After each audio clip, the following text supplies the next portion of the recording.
Alright, me and Chong are now in another area of the Metro Park thing, and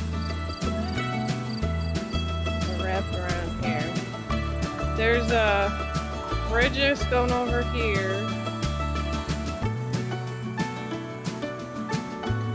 And there's water down here. It is pretty. There's like a lot of leaves there. The city probably has to fix up this part. But there's a big, huge wildlife area here. There's probably a lot of deer, I'm thinking. With, of course, a lot of mosquitoes. I can't forget about them. The little buggers that bite me 24/7.